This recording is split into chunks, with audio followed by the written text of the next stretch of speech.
Week 1 is Jets-Ravens at MetLife Stadium. Gang green, you gotta know your enemy. Ken McKusick of FilmStudyRavens.com is here to talk about Ravens personnel and schemes. We're gonna jump into this film room with you, Ken. We're all friends here till Sunday. So the number one storyline of this game is all about the Jets quarterback, Joe Flacco, who you guys are familiar with down in Baltimore. He gets the Week 1 nod. How do you think the Ravens D matches up against Flacco and the Jets offense? Yeah, Joe Flacco certainly has some specific weaknesses as a quarterback. Still got tremendous arm talent. We love that about him in Baltimore. Get him moving to his moving to his left has been the problem. Problem for a lot of left-handed quarterbacks in general, right-handed quarterbacks in general. But when quarterbacks move to their left and they're right-handed, they have a hard time resetting their feet. Joe Flacco had tremendous problems with that in Baltimore. When he was here, they ran a lot of boots to create time and space from him, and that's what Joe really needs. And I think that if the Ravens are not on that and aware of it, that's a potential for throws at any of three levels. And the Jets, of course, have a very talented wide receiver group. What I'm really looking forward to is how the Ravens line up against Flacco, and the Jets with three talented receivers already may have more depth than the Ravens can handle. I know that the Jets ran some 10 last year.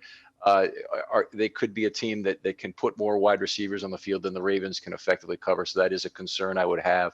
The Ravens have a third safety they drafted in the first round, Kyle Hamilton out of Notre Dame.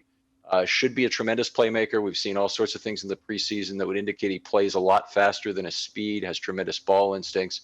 And I think he'll be on the field a lot as a third safety in a combination of big nickel packages and used in the dime area, replacing the weak side linebacker effectively. So I think we'll see him a lot underneath, and he could be kind of an X factor for this defense. I listened to one of your podcasts, and you had said that the Ravens are thin at outside linebacker. The Jets have Breece Hall, Michael Carter in that backfield. How do you see the Ravens linebackers neutralizing that Jets running game? Yeah, it's potentially a concern, and against the run, I think it's a worse problem than against the pass. Against the pass, I'm more concerned. The Ravens don't have a Sam linebacker, and that can be very hard to find. They're unicorn-like in the NFL. Tyus Bowser, one of the really good ones, if not the best in the NFL in terms of being able to drop to cover. The Ravens will have to make up for that from linebacker to handle a lot of their coverage. But your question was about the run, and in terms of how they deal with the run, I'd say the Ravens are very effective at stretching out the run. They have good run fit safeties in either Clark or Hamilton, the players that know how to get in there and mix it up. They've always had good downhill play from slot corner as well, so I'd be looking forward to that to help stop the run. I'm much more concerned about the Jets receiving core and how whether or not the Ravens defensive backs can hold up to that. Yeah, Marcus Peters comes back. Marlon Humphrey is obviously a dog out there. That's going to be the matchup. Can Flacco get and spread the ball out to his dangerous receivers? So let's Riverside, like we say at football practices. Let's flip it. Let's talk about the Ravens offense. Lamar Jackson has no proven number one receiver in this offense. The Ravens receivers and tight ends are matching up against Sauce Gardner and gang. Who wins this matchup? Yeah, it's a good matchup for the Jets, certainly. We saw in the last preseason game that Demarcus Robinson brought an element to the Ravens offense they hadn't had before, really a guy who can wiggle at the top of the route and get free. He had an out and go and a sluggo he ran, and I really love seeing that. A guy who doesn't have to have just a number one move to get free. He really has two moves, and they were equally good, bitten on badly, admittedly, by guys who are no longer in the NFL.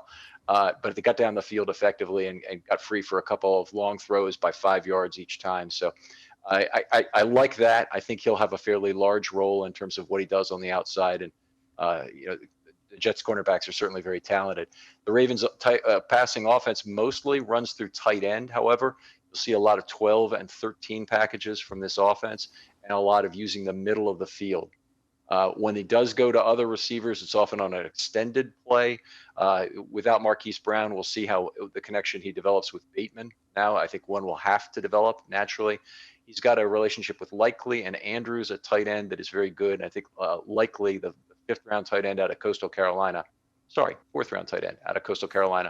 will be a guy that they mix into the offense fairly liberally on Sunday. So we'll see how that goes. Ken, I could talk football with you all day. Unfortunately, this is digital. We got to cut this thing short. But if you want to talk some football or even see Ken, you can check him out at Film Study Ravens and at filmstudyravens.com. Thank you for joining us today. Thanks a lot.